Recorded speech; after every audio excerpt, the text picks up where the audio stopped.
conocido hace un poquito, no le conozco personalmente, así que pocas intimidades puedo contar.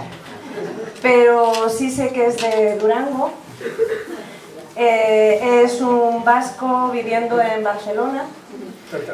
Yo soy una sevillana viviendo en el País Vasco.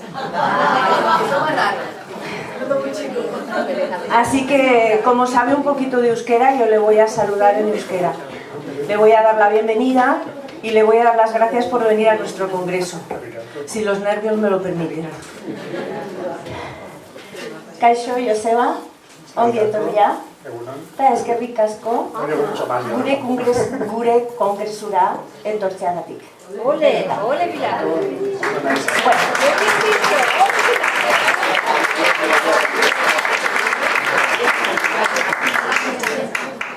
Y ahora ya te presento. Joseba es psiquiatra, doctor en medicina, psicoterapeuta, profesor titular de la Universidad de Barcelona, profesor de psicopatología evolucionista, profesor de la Universidad de Berkeley, secretario general reelecto de la sección de psiquiatría transcultural de la Asociación Mundial de Psiquiatría, fundador y director del SAPIR, que es Servicio de Atención Psicopatológica y Psicosocial a Inmigrantes y Refugiados. Tiene un blog llamado Salud Mental en Tiempos Difíciles en el Diario Público. El título de su ponencia es Salud Mental en los Emigrantes y Refugiados, planteamientos básicos y técnicas de intervención psicológica y psicosociales. Muchas gracias. Muchas gracias, Pilar, por la amable presentación. Las palabras en euskera me han cogido un poco desprevenido, tenía que haber repasado un poco para responder, que no soy muy ducho. Bien, muchísimas gracias por la invitación de estar aquí, a Beatriz, a toda la organización en este tercer Congreso Nacional, 14 jornadas de constelaciones familiares. La temática de la migración creo que es una temática muy importante en el mundo de hoy. Aquí estamos un ejemplo, ¿no? Uno de aquí, de allá, todos mezclados, forma parte del mundo de hoy. Yo creo que es la mejor introducción al tema, ya es un poco el comienzo de esta sesión, ¿no? Entonces, vamos a intentar acercarnos a la perspectiva más psicológica de la migración. Es un tema un poco complejo. Yo voy a intentar dar una perspectiva un poco general. Después quizás en el debate podemos profundizar en algún punto.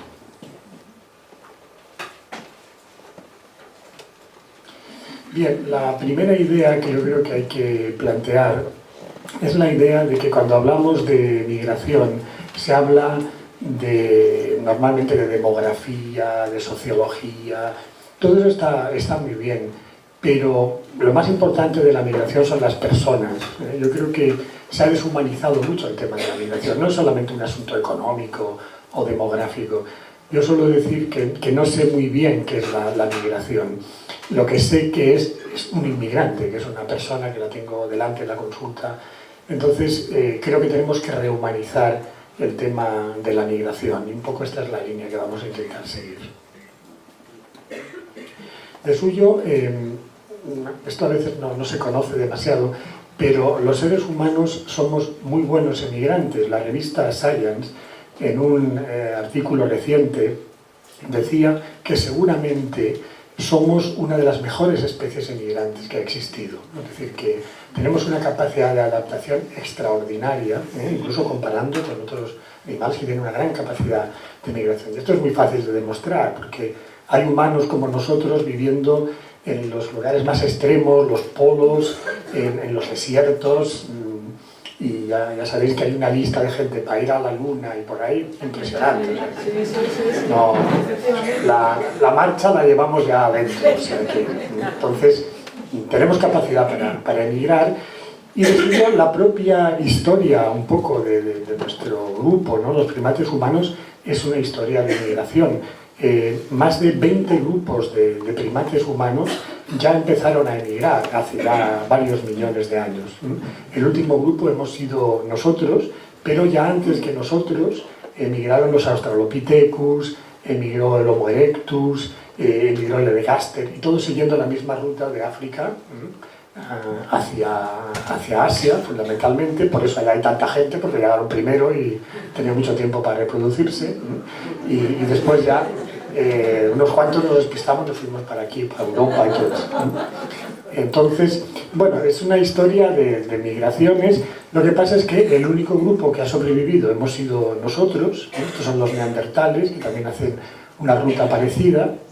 Y de suyo hay estudios muy interesantes actualmente sobre aspectos genéticos ligados con la capacidad de migrar. Parece ser que está vinculada en parte al sistema dopaminérgico, hay una serie de genes que potencian la capacidad de explorar, de buscar, de aceptar riesgos. Entonces, ha habido investigaciones, son bastante iniciales, pero sí que parecen en general mostrar que el sistema dopaminérgico está bastante ligado, ¿no?, con la capacidad de migrar. Que hay una serie de genes que se están investigando y que van en esta línea. Y bueno, aquí tenemos un pequeño esquema del sistema dopaminérgico. También ha habido estudios muy interesantes sobre la personalidad del inmigrante. No todo el mundo, incluso en una situación catastrófica, en una guerra, no todo el mundo se marcha. Hay gente que prefiere quedarse allá y otros que tienen esa capacidad para coger el petate y a lo que sea, ¿no? Y entonces ha habido investigaciones, por ejemplo, de estudiantes, se les pasan unos cuestionarios y se les vuelve a entrevistar 20 años después quiénes han emigrado, quiénes no, y se pueden ver los perfiles de personalidad de los que habían emigrado. Son este tipo de personalidad que tienen una capacidad de riesgo, de aceptar cosas nuevas, porque no todo el mundo, como digo, emigra. Bien, de suyo la migración tampoco es un fenómeno tan extraño, está en la segunda ley de la termodinámica, que tenemos la tendencia a ocupar todo el espacio, eso se da en la naturaleza. El vacío no existe, todo se va ocupando, entonces tenemos una tendencia pues, a expandirnos, a ir más allá. Esto está en la propia naturaleza. Bien, y de suyo, si miramos, por ejemplo, los habitantes de una gran ciudad del mundo de hoy, como puede ser Londres, ¿no? Mirando hacia atrás, 7.500 generaciones atrás, todos los Homo sapiens sapiens provenimos de un pequeño grupo que marchó de la zona de Kenia hace 100.000 años. Esto lo sabemos por estudios genéticos tanto de cromosoma Y masculino como de ADN mitocondrial femenino. Los dos estudios nos llevan al mismo sitio y en el mismo momento. O sea que tenemos la prueba del 9 de que eso es así, ¿no? De que por dos vías llegamos a la misma conclusión de que el grupo mayoritario que formamos hoy en día la humanidad provenimos de un grupo que salió de esta zona de Kenia hace unos 100.000 años. Esto se discute un poco más exactamente el momento, pero son unas 7.000 generaciones y todos seríamos un pequeño grupo, quizás como el que estamos aquí. Bien, este es el paisaje del que provenimos, el paisaje de la sabana africana. Nosotros tenemos los receptores de temperatura, están puestos a 27,7 grados, que es la temperatura media de la sabana africana de los últimos 5 millones de años. Somos todavía africanos inadaptados a otros climas, por eso todo el mundo viene para aquí, para Cádiz, para el sol, para la luz. El norte de Europa tiene una segunda residencia aquí, porque no estamos hechos todavía para... nos adaptamos, pero en el fondo seguimos siendo todavía africanos. Pero, yendo ya un poco más hacia el tema del que vamos a hablar, ¿no? de qué está pasando con las migraciones actuales, esta zona del mundo, esta zona de Kenia, ahora está viviendo una terrible guerra.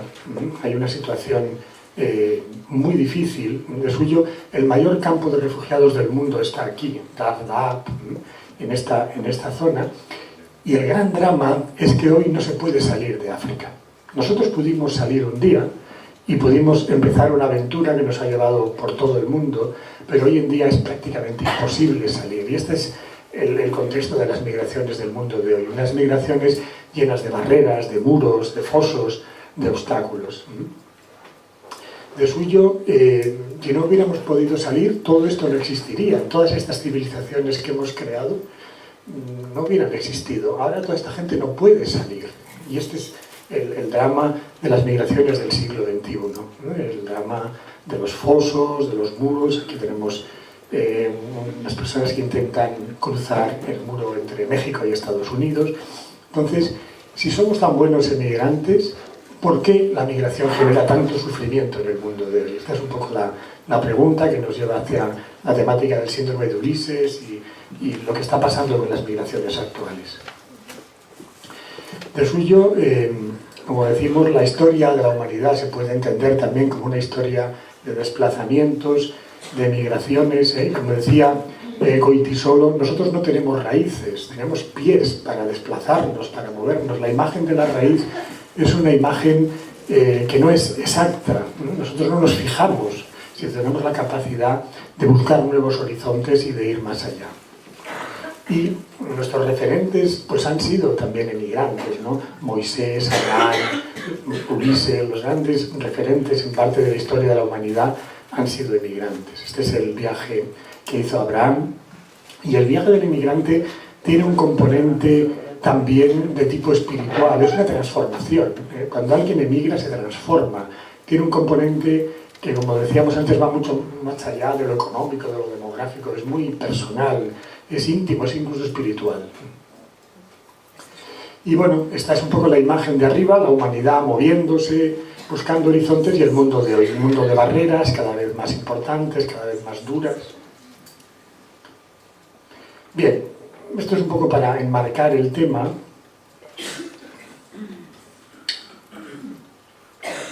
Bien, nosotros trabajamos el tema de la migración y la salud mental en Barcelona hace bastantes años. Este es el primer libro que se escribió en español, y lo escribimos en los años 90 con investigaciones que habíamos hecho en los 80 sobre la salud mental de los inmigrantes de entonces. Y la comparación de los datos de entonces con los de ahora, de los que nos lleva a este planteamiento del síndrome de Ulises, mostrando el empeoramiento de las condiciones de la migración que estamos viviendo hace ya bastantes años. Estas son imágenes de migrantes españoles, yo creo que están en prácticamente todos los álbumes familiares en España, gente desplazándose dentro de España, de la península, hacia Europa, hacia América. Era tiempos del franquismo todavía, y pues aquí gente que se marchaba en barco a América. Aquí tenemos una foto de emigrantes vascos saliendo para Argentina, en el puerto de Bilbao. Yo mismo recuerdo haber ido a despedir a parientes míos que iban y venían de América, había mucha migración en mi familia, y recuerdo las canciones que cantábamos en los barcos, cuando nos despedíamos, era muy emocionante todo aquello, ¿no? Y lo que pasa es que aquellos parientes míos que emigraban en buenas condiciones. Iban a América, a hacer las Américas que se decía, tenían oportunidades. Sin embargo, ahora estamos viendo unos emigrantes que llegan en condiciones muy duras, en condiciones muy adversas. España entró en la Unión Europea, hubo todo un desarrollismo, y ahora vemos mucha gente que llega a estas mismas costas pues, en condiciones muy difíciles, ¿no? En estas pequeñas barcas que muchas veces terminan así. Entonces, claro, este es un poco el tema, que no es lo mismo emigrar en patera que emigrar en barco. Yo he estado también aquí mismo en Tarifa o en Canarias y he podido comparar las dos migraciones, la de mis familiares que marchaban en buenas condiciones y la de las personas que llegan ahora en condiciones extremas. Como veíamos antes, Europa está llena de muros, con soldados, parece una guerra, ¿no? Un casco, ¿no? Para que los hombres que llegan ahí medio muertos de frío y de cansancio, pues los controlan así, ¿no? Entonces, este es un poco el planteamiento. No es lo mismo emigrar en barco que emigrar en patera. No es lo mismo emigrar en unas condiciones dignas que emigrar en condiciones extremas. Y este es el perfil de la migración del siglo XXI. Todos conocemos estas imágenes. También ha habido líderes como este Papa o el alcalde de Londres, el señor Khan, ¿no? Joshua Khan, en Londres, que han sido líderes que han defendido los derechos de los inmigrantes, o Kennedy, Chávez en California, donde tenemos varios programas de trabajo. Y fijaros estas imágenes tomadas aquí mismo, ¿no? En esta zona, de estos inmigrantes africanos que parecen esclavos. O sea, es que es muy parecida la foto de arriba a la de abajo. todos ahí cogidos en una especie de cadena, desnudos, pero bueno, esto es el siglo XXI.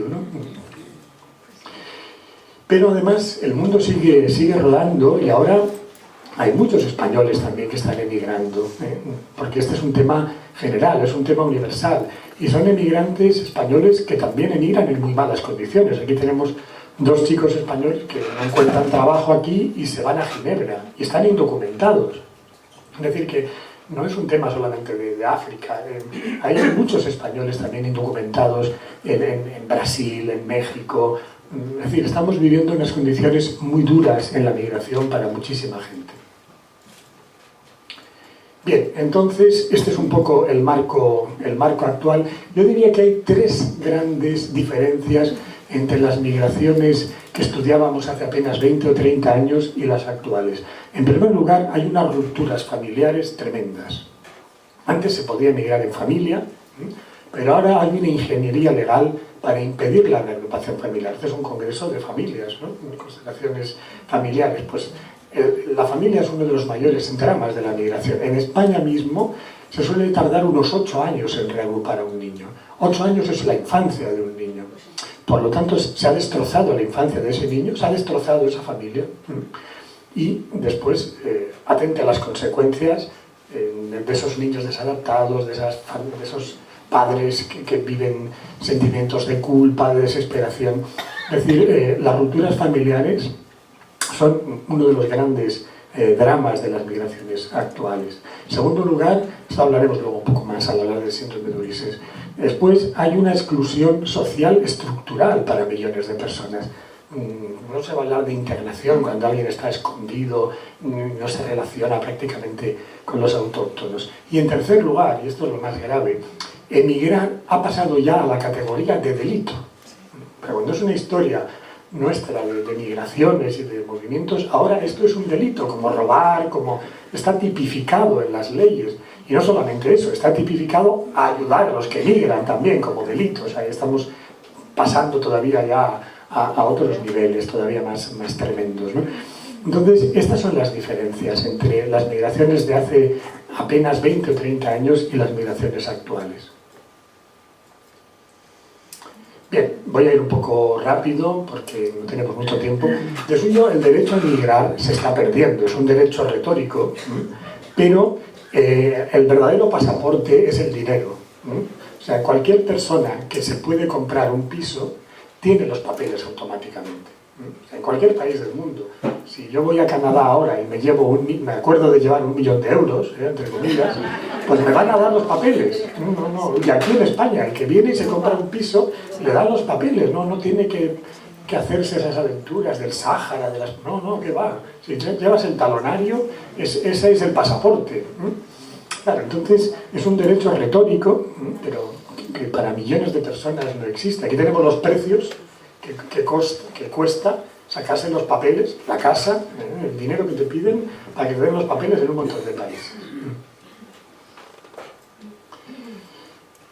Bien, entonces, ¿cuál es nuestra perspectiva, nuestro centro para trabajar en estas personas? Nosotros combinamos diferentes modelos, me parece que también, por lo que veo, vosotros también trabajáis con diferentes técnicas y las integráis, ¿no? Nosotros integramos también conceptos de las teorías psicosociales y cognitivas del estrés, usamos mucho el modelo psicoanalítico del duelo, combinamos diferentes conceptos que creemos que no están tan alejados, que se pueden integrar para tener más potencia de trabajo. De suyo, el estrés y el duelo son las variables que nos relacionan migración y salud mental. Es el estrés y el duelo lo que nos va a ayudar a entender por qué hay sufrimiento en la migración, incluso porque hay patología en algunos casos, no siempre. Bueno, tenemos definiciones de estrés, de duelo, que todos conocéis, no hace falta comentarlas más. Tenemos algunos tratados sobre esta temática. Nosotros trabajamos con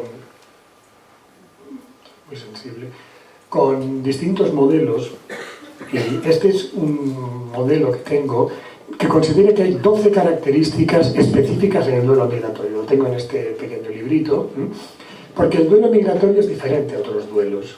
Por ejemplo, el duelo clásico, el duelo que estudia Freud, es el duelo por la muerte de un ser querido, pero es muy diferente el duelo de la migración del duelo por la muerte de un ser querido. ¿Por qué? Porque cuando alguien muere, se produce una desaparición del objeto, ya no volvemos a contactar con el objeto. En la migración se produce una separación, no una desaparición. El objeto sigue estando ahí y hay una separación temporoespacial. Es muy diferente elaborar el duelo de una desaparición que de una separación. Pero, y esto sería continuar el modelo, es muy complicado elaborar el duelo migratorio, precisamente porque el objeto sigue estando ahí y siempre está interaccionando. Cuando alguien muere, al cabo de 20, 30 años, la mayoría de la gente ya ha elaborado el duelo porque esa persona ya queda lejos. Pero es que un inmigrante lleva 30 años en el país de acogida y está tan pendiente de su país como el primer día que llegó, porque ahora resulta que en la casa del pueblo no sé qué ha pasado, su madre está enferma, y siempre está en contacto. Por lo tanto, es un duelo recurrente, es un duelo que además está muy anclado en las experiencias infantiles. La personalidad es como un edificio que se construye en la infancia. Si llevamos ese edificio a otro lugar, con otro clima, hay que hacer cambios. Todos esos son los trabajos del duelo, que decía Freud, que se tienen que hacer en la migración. Por lo tanto, no puedo entrar ahora a analizar esto en profundidad, pero hay que tener en cuenta que es un duelo complejo que tiene características propias. Este es el librito en el que tengo esto recogido. Y luego tenemos este otro modelo de que hay 7 grandes duelos en la migración. La familia y los seres queridos, la lengua, la cultura, la tierra, algo que tiene que ver con colores, olor, luminosidad, el estatus social, papeles, derecho a vivienda, el contacto con el grupo de pertenencia y todos los riesgos físicos que se viven en la migración. Es decir, cuando una persona emigra, le cambia todo. Incluso cuando muere un ser querido o tenemos un duelo muy grande en nuestro contexto, la mayoría de las cosas que nos rodean permanecen igual, solo se ha modificado esa parte, por importante que sea. Cuando uno emigra, todo se mueve. Es decir, nosotros mañana nos despertáramos en Pekín, todo nuestro contexto habría cambiado, familiar, lingüístico, cultural, nuestro estatus, nuestros papeles no valdrían nada, necesitaríamos años para hacer toda la burocracia para que nuestros títulos y nuestras... aparte que no hablaríamos la lengua. Es decir, por eso tiende a emigrar gente joven, gente capaz, porque es duro tener que afrontar tantos cambios. La gente tiene una cierta tendencia también al confort, entonces el querer cambiarlo todo requiere esfuerzo y aún así pues creemos que los seres humanos tenemos esa capacidad de poder adaptarnos. Bien, aquí hay una anécdota que explicaba un psiquiatra jesuita que había trabajado también en Alemania bastantes años, ¿no?, con los inmigrantes españoles, y decía que un día, él estaba en Frankfurt, le preguntaba a un español que estaba allá: bueno, Manolo, ¿qué tal? ¿Cómo te va por aquí? Dice: bueno, padre, porque era jesuita. Le dice: bueno, la lengua me cuesta mucho, qué palabras tan largas, ¿no? Y la comida, dice: uy, la comida, todos son salsas, pero qué comida tan... Y el clima, siempre está lloviendo, yo que soy de un sitio de sol, ¿no? Bueno, y la gente dice: yo no los entiendo. Pero fijaros, o sea, son distintos, dice, pero fijaros lo que le añadió: mire, padre, todo junto no hay Dios que lo aguante. Porque no viene uno por uno, viene todo a la vez. La lengua, que no entiendes nada, la comida, hay que estar lloviendo, el tiempo, hay que estar lloviendo, todo a la vez. Dice: mire, padre, esto no hay Dios que lo aguante. Lo digo así de claro. Y esto es emigrar en buenas condiciones. Esto es emigrar con papeles, con la familia. Imagínate si llegas escondido en un camión y vives en un sótano, húmedo, no entiendes, no puedes dar la lengua. Que estas son las migraciones del siglo XXI. Estas son migraciones del siglo pasado. Yo creo que la anécdota recoge muy bien, ¿no?, lo que es el duelo migratorio. Todo viene a la vez. De suyo, el duelo migratorio es una parte del cambio migratorio. En la migración se viven muchas cosas. Se viven situaciones positivas. El inmigrante, por mal que le vaya, pues aprende cosas, conoce gente. Siempre hay un lado positivo. Hay otros aspectos que son neutros, que son parecidos, pero hay una parte que está señalada ahí con ese recuadro como duelo, de tensión, de esfuerzo, de adaptación, como pasaba Manolo, con la lengua, con la comida, pero esa parte de duelo, cuando es vivida en buenas condiciones, se va elaborando. Al cabo del tiempo, la persona pues ya acaba viviendo bien en ese país de acogida. Siempre le quedará una pequeña parte de duelo, cosas que no se pueden cambiar del todo. Cuando uno ha nacido en un determinado lugar, incluso nuestros jugos gástricos están condicionados a lo que hemos comido de niños, por lo tanto nos cuesta cambiar de alimentación, es decir, la infancia nos moldea y siempre queda una parte de tensión, de duelo. Ya decía Wolby que el duelo nunca se resuelve del todo, pero en general la persona pues ha obtenido beneficios en el nuevo país y ha empezado una etapa de su vida que es positiva en general, ¿no? Pero ¿qué ocurre cuando la migración va mal? Entonces, el duelo migratorio se cronifica, afecta profundamente a la vida de la persona, le hace vivir en una crisis permanente, y este es el gran problema que vemos, que la migración se está convirtiendo en algo que problematiza la vida del sujeto, que le impide ir adelante, y esto es un poco lo que llamamos nosotros el duelo extremo migratorio. Entonces, yo diferencio entre tres intensidades del duelo migratorio: el duelo simple, el duelo complicado y el duelo extremo. No es lo mismo emigrar en buenas condiciones, con la familia, con trabajo, emigrar con dificultades, pero que puedes salir adelante, o emigrar en unas condiciones durísimas en las que no vas a poder integrarte. Y de aquí sale este concepto del síndrome de Ulises, que es el duelo migratorio extremo. No es emigrar en unas condiciones razonables o buenas, no, es emigrar en condiciones extremas, como pasa hoy para millones de personas. Pero yo considero que no es lo mismo duelo extremo que duelo patológico. Uno puede vivir una situación extrema, pero eso no tiene por qué llevarle necesariamente a la patología. Evidentemente le lleva a la tensión y a vivir una situación difícil, pero no necesariamente a la patología. No es lo mismo duelo extremo que duelo patológico. Y el síndrome de Ulises pertenecería al área de la salud mental, de los problemas de salud mental, de las tensiones, de los duelos, del estrés, no al área de la patología. Esto luego lo comentaremos un poquito más. Bien, entonces hay dos grandes variables para entender cómo funciona el duelo migratorio, que son el contexto que rodea al emigrante en su vivencia del duelo migratorio. Hay que tener en cuenta, por una parte, la vulnerabilidad, es decir, las limitaciones que tiene la persona para poder elaborar el duelo migratorio. Imaginaros a alguien que migra sordo, ciego, con un infarto, con una demencia, ¿qué hará en el nuevo país, ¿no? Eso es vulnerabilidad. Esa es una variable muy importante. Tenemos una escala también sobre eso, que no sé si me dará mucho tiempo de comentar, una escala basada en estudiar la vulnerabilidad del inmigrante y los estresores, lo que le espera a la sociedad de acogida, cómo le recibe, si le ponen barreras, si le permiten integrarse. Entonces, estas dos variables, vulnerabilidad y estresores, son fundamentales para ver el contexto en el que se da el duelo migratorio. Esta es la escala. Tenemos los 7 duelos de la migración y en cada duelo vemos qué vulnerabilidad tiene el inmigrante para ese duelo y qué dificultades o estresores le pone la sociedad de acogida para poder elaborarlo. Imaginaos, por ejemplo, el duelo por la lengua. Pues no es lo mismo alguien que emigra pues, analfabeto, o con una depresión, o con una afasia, o con una demencia. Tendrá muchos problemas para aprender la nueva lengua. Entonces hay una vulnerabilidad creciente entre también simple, complicado y extremo. Pero luego hay que ver si en el país de acogida pues, se va a poder relacionar con los autóctonos, va a poder estudiar la lengua, o es un clandestino que vive escondido, ¿no? Yo recuerdo un inmigrante indocumentado que veíamos en el SAPIR y le preguntábamos por el tema de la lengua y decía: mire doctor, en el trabajo clandestino se habla muy poco, ¿eh? Pero, si nosotros es que no hablamos, no sé qué piensa usted que hacemos, pero allá no se habla, ¿eh? No, este es el contexto en el que viven millones de personas, por lo tanto hay unos estresores tremendos para poder realmente aprender la nueva lengua.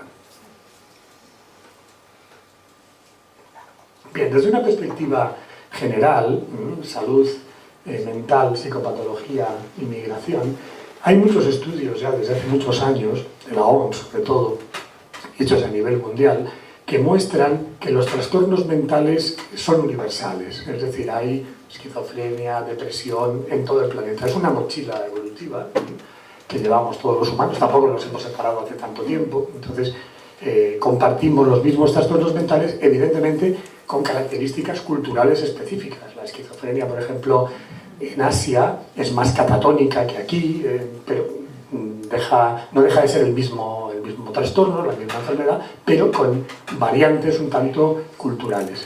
Luego tenemos este segundo apartado, lo que se llaman los Bound Cultural Syndromes, síndromes de tipo cultural. Entre suyo, claro, aquí tenemos un estudio interesante de el único trastorno mental que se ve que está un poco más elevado en los inmigrantes es la paranoia. Eso sí que hay algunas investigaciones epidemiológicas, metaanálisis bastante bien hechos, que muestran que la psicosis, sobre todo la paranoia, sí que puede tener un porcentaje un poco mayor en inmigrantes. En los demás trastornos, depresión, ansiedad, no se ha visto que haya una mayor intensidad en la patología. Bueno, luego decíamos que había también lo que se llaman los síndromes culturales.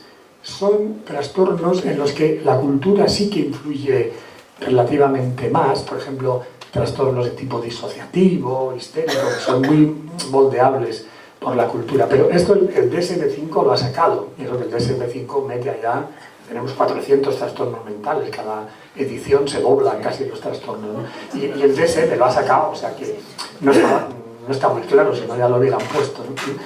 Hay un debate, hasta qué punto sí que hay ciertos trastornos que son como más moldeables por la cultura. Nosotros, el que más vemos en Barcelona en relación a la migración es uno que se llama el TAC, que es un trastorno que se da en asiáticos y que son hombres que vienen a la consulta muy angustiados porque piensan que están perdiendo semen.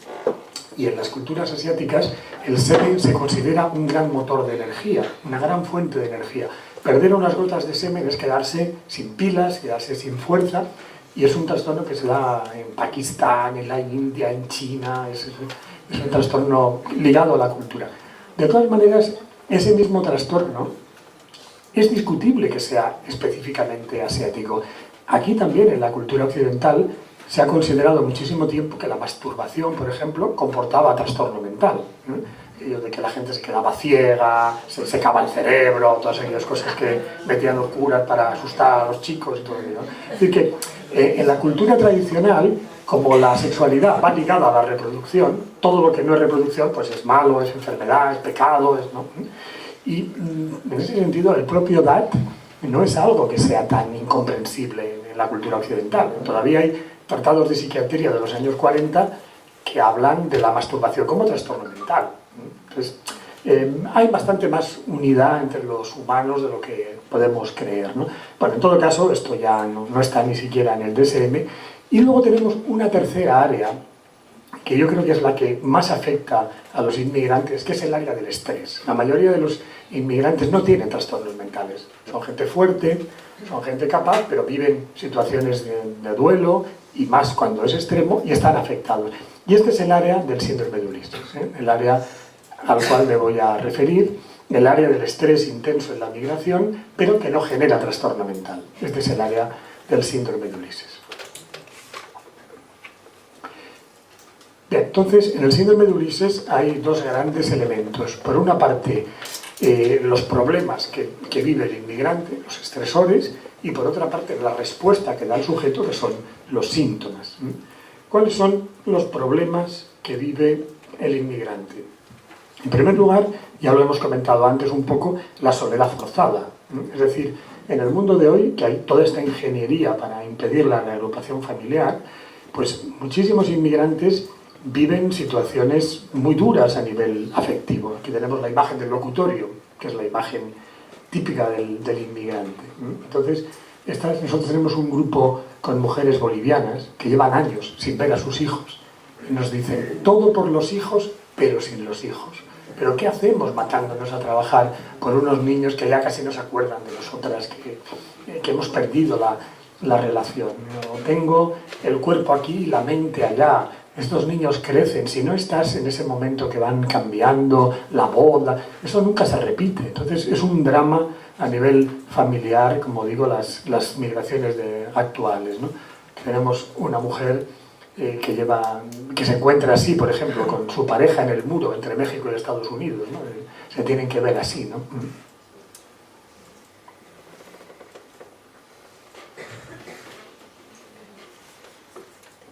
A ver. Esto es muy importante psicológicamente porque afecta al apego. El apego es un instinto fundamental en los seres humanos y está roto para millones de personas, ¿eh? Entonces hay un gran sufrimiento, una gran tensión por estas rupturas familiares tan fuertes. Este es el famoso concepto de Bowlby.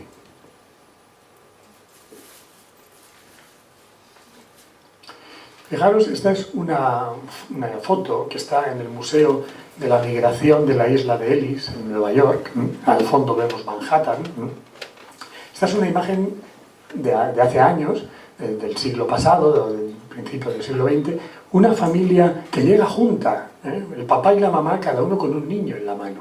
Esto es de museo, esto ya no existe. Ahora es imposible que una familia pueda ir completamente unida a la migración. Esto forma parte, lamentablemente, ya de los museos. La propia literatura, ¿no? Nos hablaba de cómo se migraba en familia, las uvas de la ira, los Joad que iban juntos, ¿no? Hacia California, ¿no? Pero este drama no solamente lo están viviendo los padres que están aquí separados de los hijos. Estos hijos que están separados de sus padres también sufren indefensión, abusos, explotación laboral. Este es un pueblo de Ecuador en el que han muerto más de 60 niños suicidados. Niños abandonados por sus padres, cuidados por tíos, por parientes que los explotan, con abusos sexuales, Este es el drama también desde el otro lado, cuando se rompe una familia por los dos lados, el que está aquí y el que está allá. Bueno, como decía antes Pilar, yo tengo una página, una web, un blog en público y tengo bastantes artículos sobre estos temas. Este es un artículo, se llama Los niños vengadores, ¿no? Porque estos niños, cuando son reagrupados, tienen, perdón por la expresión, una mala leche impresionante, ¿eh? Porque es que lo han pasado muy mal, ¿eh? Y aquí se explica el caso de un niño que llegó por reagrupación familiar, se encontró que la mamá tenía una nueva pareja y le escribió en todas las paredes de la casa: mamá, es usted una puta, ¿eh? Llegó la madre a casa un día, se encontró toda la casa decorada, ¿eh? Mamá, es usted una puta. Es decir, estos niños ya no pueden más, ¿no? Este abandono, llegan aquí, todo ha cambiado otra vez. Claro, la pregunta es si los inmigrantes tienen derecho a la vida familiar. Fijaros que la reagrupación familiar es un mérito, no es un derecho, se tienen que hacer puntos, ¿eh? De buena conducta, de integración, de conocimiento de la lengua. Pero ¿eso qué tiene que ver? Eso es un derecho humano, no es un mérito, ¿eh? Estamos viviendo un tipo de legislación de ese tipo en este momento. Bien, luego evidentemente los inmigrantes pues viven situaciones de estrés social, pues no tienen vivienda, son explotados. De suyo, aquí hay un debate muy complejo. Hemos dicho que íbamos a hablar de lo humano, pero lo social y lo económico también está ahí, ¿no? Hay una política de alguna forma como perversa, ¿no? Por una parte se impide la llegada de inmigrantes, pero sí que se deja entrar un poco, que es una mano de obra muy barata, explotada. Es muy complejo, ¿no? Yo no quiero entrar en ese tema porque es mi terreno, pero que no entremos no quiere decir que no veamos cosas. Y luego está el miedo que se vive en las migraciones actuales. Esta es una patera que salía del Sáhara, en la zona cercana aquí de África, que iba hacia Canarias, se pasaron y acabaron en Venezuela, todos carbonizados meses después. Los vientos se los llevaron y aparecieron todos carbonizados en Venezuela. Esta es una imagen de qué está pasando con las migraciones actuales. Bien, eso yo, como decía aquí, en el Mediterráneo tenemos cifras de muertes propias de una guerra. Hay días que muere más gente naufragada que en la guerra de Siria, por ejemplo, si vas leyendo las crónicas. Bueno, todos conocéis estas imágenes. De suyo este tema se da de forma bastante parecida en todo el mundo. Nosotros tenemos una asociación, que Carmen también participa, ¿no? La Red Atenea, que somos compañeros de todo el mundo, que trabajamos en red para intentar ayudar en esta problemática en el área de la salud mental, ¿no? Y los datos que tenemos de Japón, de China, de Latinoamérica, de California, de Europa, son muy parecidos. O sea, hay una globalización también de los problemas. Este es un hombre butaca, encontrado en la frontera entre México y Estados Unidos. Claro, cuando a un padre le separan de un hijo, no hay barrera humana que pueda detenerlo, es un instinto, ¿no? el que se expresa. Y este aspecto del miedo es muy importante. Sabemos por el modelo de Maslow que la seguridad física es una necesidad básica a nivel de los seres humanos, es la segunda necesidad básica. No somos libres si no estamos seguros. Si tenemos miedo, no tenemos libertad. Millones de personas no tienen libertad, porque están condicionadas por el temor de estar en una situación de radical ilegalidad.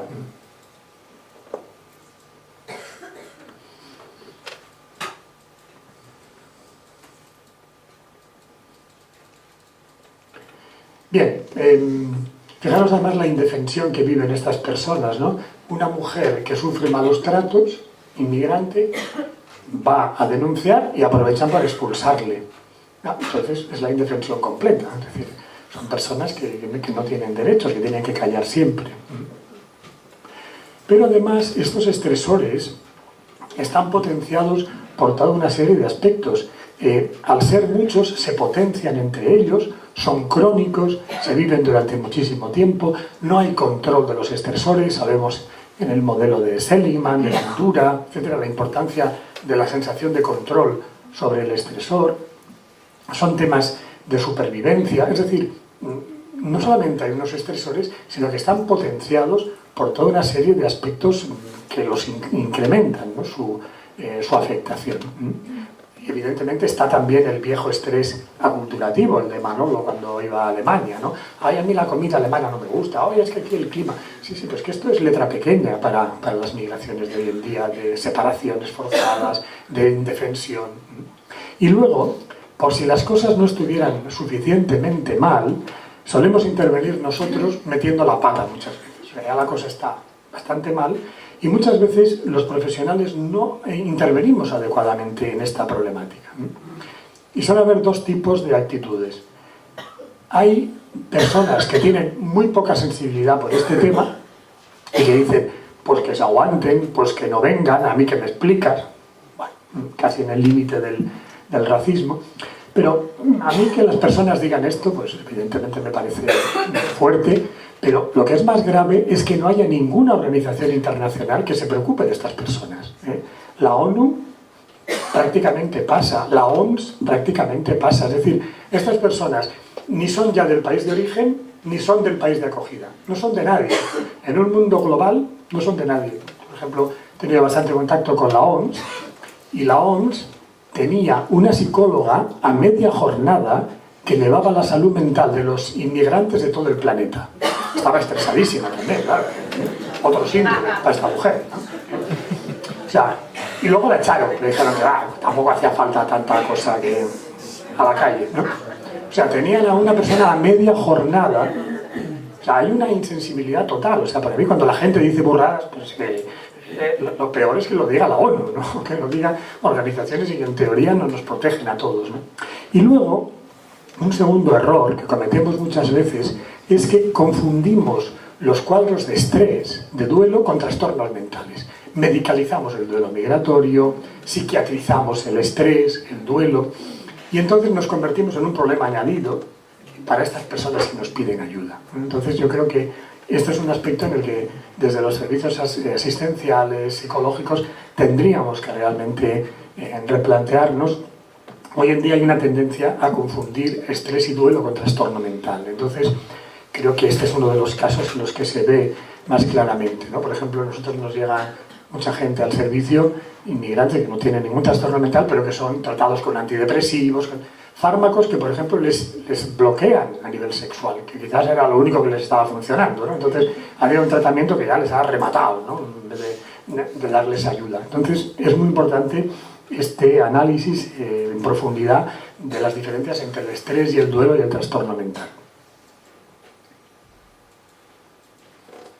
Bien, como digo, este tema se da en todo el mundo, lo mismo en América, en Asia, en África.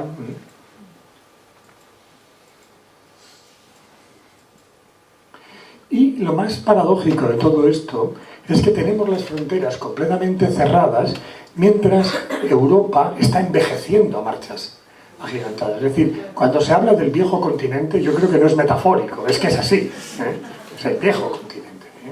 Es un continente envejecido. Fijaros que en Europa en este momento se gasta más en pañales para viejos que para niños. O sea, y de suyo, si vais a un supermercado francés o alemán, os encontraréis que la sección de incontinencia es de las más importantes del supermercado.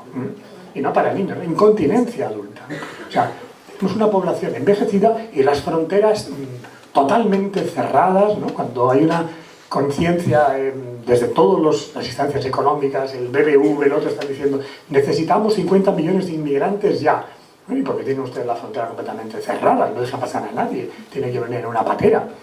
Claro, esto a nivel humano, nosotros, que es nuestra perspectiva, lo tenemos que plantear. Es decir, hay una dimensión, como digo, económica, política, pero a nivel humano hay millones de personas que están sufriendo por esta realidad, ¿no? Estas fronteras cerradas, cuando evidentemente necesitamos la llegada de gente joven. Bien, entonces este es un poco el planteamiento. Hay muchas migraciones también sur-sur. Nosotros creemos que toda la migración viene para el norte, ¿no? No es verdad, hay muchos datos que muestran que hay tanta migración sur-sur como sur-norte, y también en condiciones muy duras, con persecución, sin derechos. Esto se está dando en todo el mundo. Tenemos una imagen del mundo moviéndose.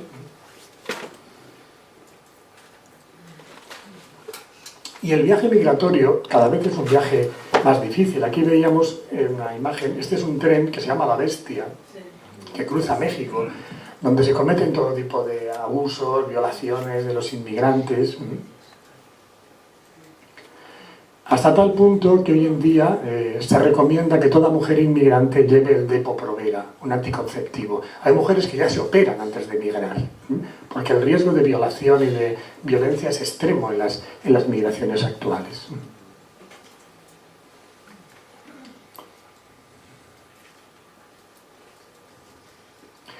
Bien, entonces este es el contexto, estos son los estresores.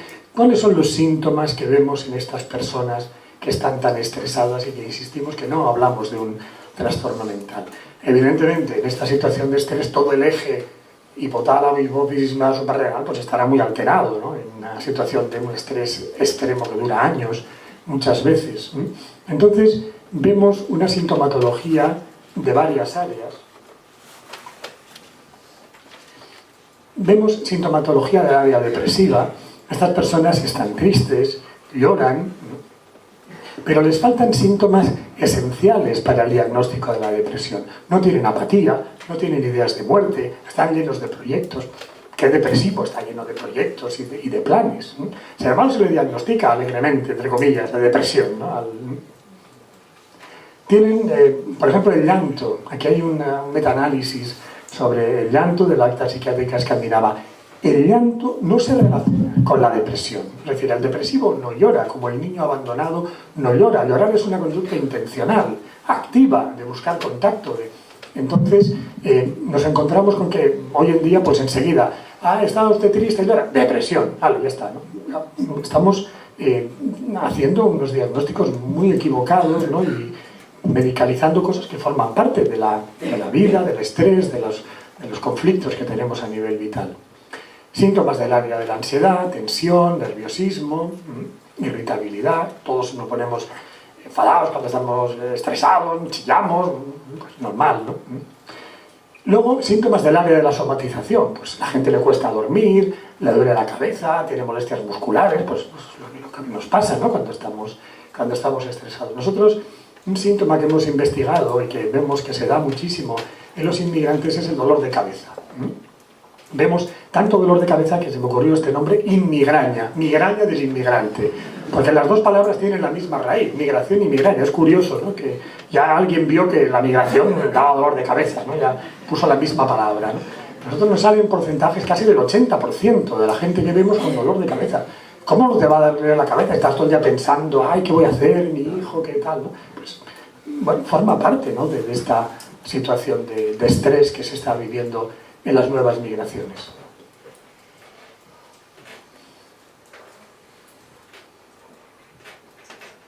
Bien, aquí tenemos la cefalea.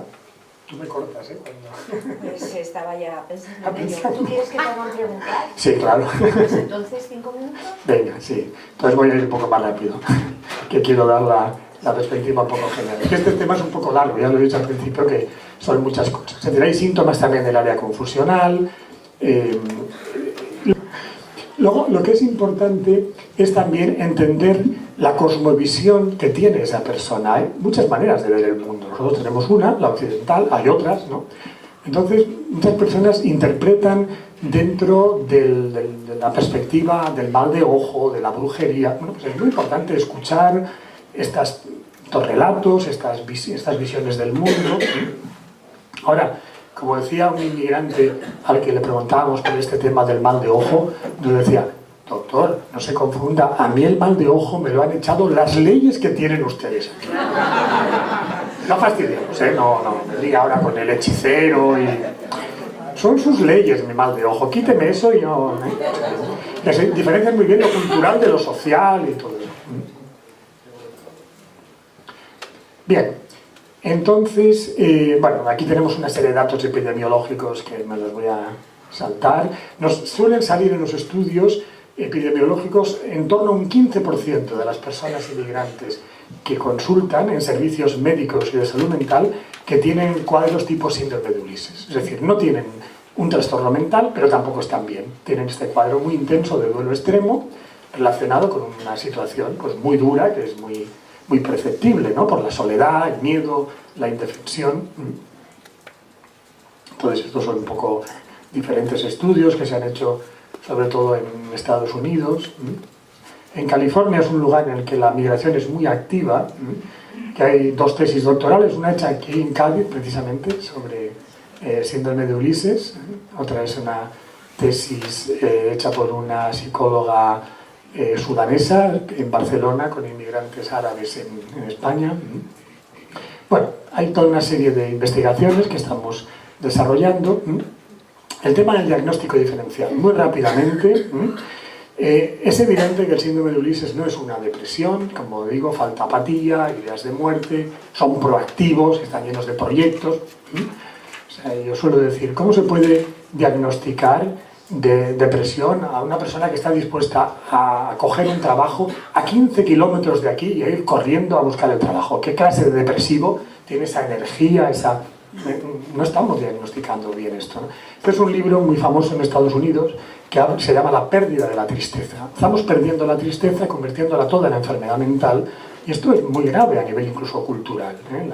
La tristeza pues está en los tangos, en la poesía, en la pintura, en la literatura. No podemos convertirla en enfermedad mental. Richard Rorty, un gran filósofo americano, decía que el día que perdamos la tristeza, perderemos la empatía, la comunicación, ya no seremos humanos, ¿no? Bien, entonces como me quedan ya solamente 2 minutos, el diagnóstico diferencial con los otros trastornos mentales pues va un poco en la línea de lo que hemos dicho. Evidentemente no es un trastorno por estrés postraumático el síndrome de Ulises. En el trastorno por estrés postraumático hay síntomas recurrentes del trauma, conductas de evitación. Esto no ocurre en el síndrome de Ulises. Tampoco es un trastorno adaptativo, porque la respuesta es proporcional al estresor y además sigue siendo una respuesta adaptada para ir adelante, siguen buscando trabajo, no se quedan ahí inhibidos. Este es un artículo que publiqué también en Público, cómo hay un abuso del el diagnóstico de trastorno por estrés postraumático. Hoy en día trauma es igual a trastorno por estrés postraumático. Bueno, los humanos tenemos resiliencia, llevamos muchísimos, cientos de miles de años de evolución y resistimos el trauma. Hay un tanto por ciento de gente, 15-20%, que es más vulnerable, pero no se puede poner a todo el mundo que ha sufrido un trauma el diagnóstico de trastorno por estrés postraumático. Este es otro de los debates que creo que se tienen que plantear en el área de la salud mental. Y luego ya para terminar, aquí ponemos post-trauma, porque este es un trauma en sí mismo el hombre. Y fijaros, lo que sí que es un problema importante es el tema del alcohol. El alcoholismo sí que es un trastorno mental muy severo que afecta a muchos inmigrantes y que está infradiagnosticado, porque esto se dice que es cultural. Bueno, es que esto de beber, pues es que es la cultura. O sea, entonces, gente que dice en la consulta, doctor, voy de bar en peor, te hacen chistes, ¿no? Claro, el alcoholismo está relacionado con la violencia de género, con accidentes laborales, es un problema muy grave y sin embargo se considera cultural. Y al estrés le llaman enfermedad mental, o sea que lo hacemos bastante al revés. Fijaros en este cartel de tráfico que hay en algunos países, ¿no? Borrachos en las carreteras. Este es un tema social, es un tema que... Bien, entonces ya para terminar, voy a comentar un poco por qué le llamamos a esto Ulises. Me salta alguna diapositiva, esta quizás sí que la voy a señalar. El síndrome de Ulises está en el límite entre el área de la salud mental y el área del trastorno mental. El riesgo es medicalizar, victimizar, estigmatizar, convirtiendo a estas personas en alguien con trastorno mental, pero tampoco hay que banalizar. Hay un gran sufrimiento humano con un riesgo, por ejemplo, de acabar en el alcoholismo por la soledad, por la indefensión. Entonces, hay que ayudar a estas personas, pero sin medicalizar la intervención. Este es un programa que tenemos en la Universidad de Berkeley, con las promotoras de salud. El síndrome de Ulises se considera que está en el medio del área de la salud mental y el trastorno mental. Y luego tenemos esta escala que he comentado antes, que mide, como decíamos, los 7 duelos de la migración en relación a la vulnerabilidad y los estresores. Y esto se ha atascado un poco. A ver. Bueno, aquí todo el planteamiento un poco foucaultiano, que yo creo que es muy interesante, ¿no? La psiquiatría muchas veces está muy relacionada con el poder, ¿no? Y tiene que ver un poco sus límites, ¿no? Y entender que hay muchos aspectos muy sociales, muy culturales en lo que llamamos trastorno mental, ¿no? Bien, tenemos esta escala que ya he comentado antes un poco rápidamente, que se basa en los 7 duelos, en el estudio de la vulnerabilidad y los estresores. Luego la intervención, evidente, estos son los estudios de fiabilidad de la escala. La intervención es una intervención en el síndrome de Ulises psicosocial y psicoeducativa, no hace falta una intervención estrictamente psicoterapéutica, psicofarmacológica, porque no están enfermos, no tienen una situación de estrés. Este es el libro de la escala. Y entonces la intervención es sobre todo psicosocial, psicoeducativa y muy transcultural, teniendo muy en cuenta y respetando lo que la persona piensa del mundo. Es decir, no solo la visión occidental existe, hay otras y son muy interesantes también otras perspectivas de cómo funciona el mundo. Y entonces ya para acabar, ¿por qué le llamamos a esto Ulises? Espero que no estéis como este pobre ya a estas alturas. ¿Por qué Ulises? Este nombre de Ulises está puesto para dignificar la figura del inmigrante. El inmigrante es un poco el héroe del mundo moderno y sin embargo está infravalorado, está realmente, creo que no es cierto, ¿no? Y además para aproximar un poco emocionalmente, es uno de los grandes mitos de la humanidad, pero Lambén, que es el catedrático de griego de la Sorbona, decía, es que Ulises era un inmigrante, es el prototipo del inmigrante. La Odisea es la poesía de los inmigrantes. Ulises era un señor que tuvo que marchar de su tierra, que vagó por el Mediterráneo, como vaga tanta gente en el mundo de hoy. Pero Ulises era un semidios, pertenecía a la familia olímpica. Imaginaos que puede vivir una persona corriente cuando le pasan las aventuras de Ulises y no es ningún semidios. O sea que malos tiempos en los que la gente corriente tiene que hacer de héroe, ¿no? Y de superhéroe como Ulises, ¿no? No son muy buenos tiempos. Fijaros en el viaje de este señor del Camerún, que se cruza todo el centro de África, el Sáhara, llega hasta Argelia, cruza por el norte de África hasta el Ayun, luego pasa a Canarias, lo retiene, lo envían a la península. Es un viaje que dura años, Y este es el viaje de Ulises. Ulises fue de la costa de Turquía a la costa de Grecia. También es verdad que estuvo por aquí, se acercó a la parte de Cádiz, ¿no? Hay muchos relatos, ¿no?, que hablan del... Pero en comparación no es ninguna exageración decir que el viaje de este inmigrante también es una odisea. Es decir, no hay ninguna exageración decir que estamos hablando de auténticas odiseas. Y hay muchos textos de la Odisea que, si lo releéis, pues os explican lo mismo que oímos en las consultas, ¿no? Este es un famoso texto de la parte quinta de la Odisea. Ulises pasaba los días sentado en las rocas a la orilla del mar, consumiéndose a fuerza de llantos, suspiros y penas, mirando el mar estéril incansablemente, ¿no? Pues es lo que nos relatan, ¿no?, los inmigrantes. Las familias, pues es lo mismo. Penélope, Telémaco, asustados, preocupados, ¿qué habrá sido del padre? Donde está Telémaco, sale a buscar a su padre desesperado. Pues es lo mismo que vimos en las consultas. Aquí se ve muy bien, además, en esta imagen de este ánfora, ¿no?, esta mezcla en Penélope entre enfado y tristeza, ¿no?, de que vive la gente, ¿no?, cuando se dan estas situaciones. Bien, la confusión, pues en la Odisea hay magia, hay confusión, cosas muy, muy parecidas a las que oímos en las consultas. Y finalmente quería señalar este aspecto de la Odisea, cuando Ulises habla del miedo con Polifemo, y Ulises le dice: tú me preguntas mi nombre, te lo voy a decir, mi nombre es nadie. Claro, si alguien es nadie, no tiene identidad, no tiene un contexto en la sociedad, no tiene integración social, así no puede tener salud mental. Para tener salud mental tenemos que ser alguien en una sociedad. Estas personas son nadie, son invisibles, por lo tanto su salud mental está en crisis.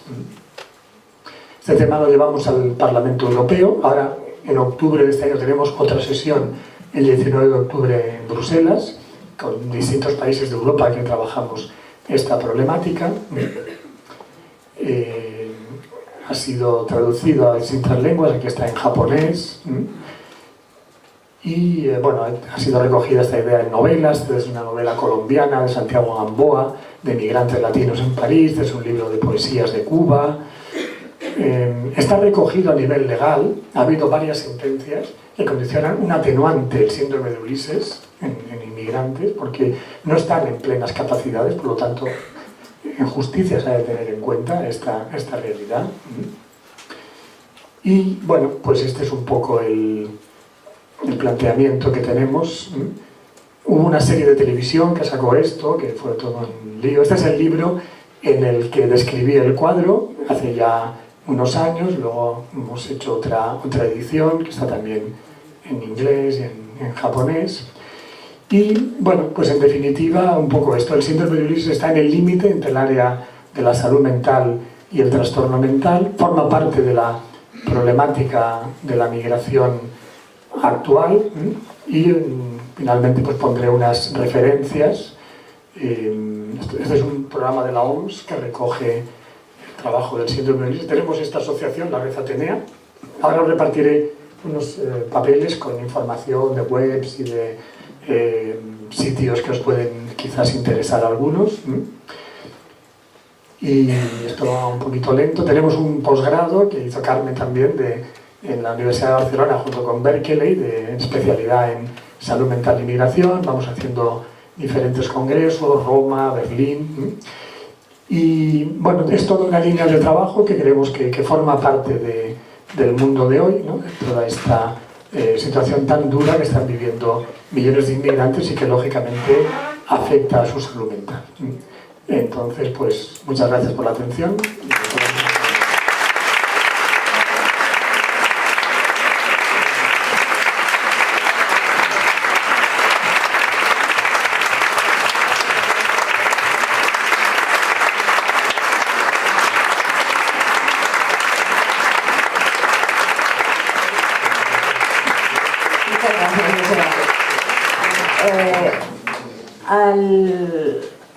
Me vibraba mucho cuando hablabas de la importancia de acompañar a las personas que emigran sin patologizarlas, sin minimizar. Y me venía desde la epistemología de las constelaciones familiares o de las configuraciones sistémicas, cómo los órdenes del amor hacen que incluyamos en nuestra mirada a que desde el corazón se puede integrar o incorporar aquello que quedó en el otro país, y que el que acompaña, siguiendo los órdenes de la ayuda, muestra a quien emigra que en su mirada está incluyendo también a los propios migrantes que hay en su sistema familiar. Y yo creo que desde ese punto de vista, el enfoque de las constelaciones hay que seguirlo investigando como una metodología que sirve y ayuda a los profesionales que acompañan en ese importante punto medio de no minimizar y no patologizar. Vamos a hacer 3 preguntas porque hay que ir metiendo. Entonces, correos. Hay una mano allí, hay otra mano allí y una tercera mano, si alguien quiere. Tercera mano, vale. Pues adelante con los micrófonos.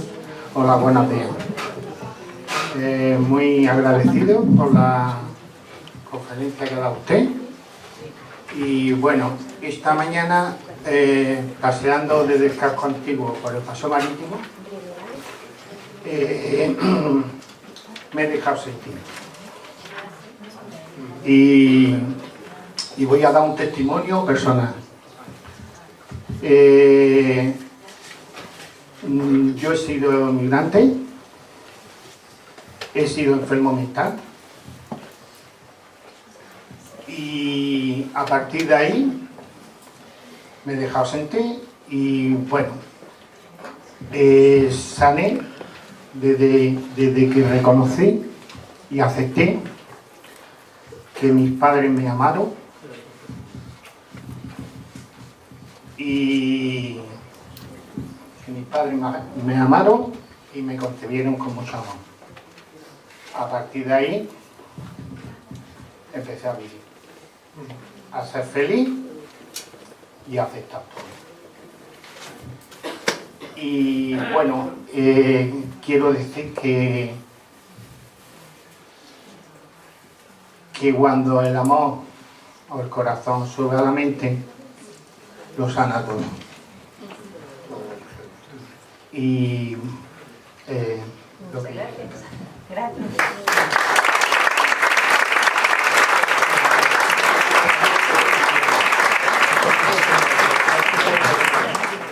Una pregunta, sí.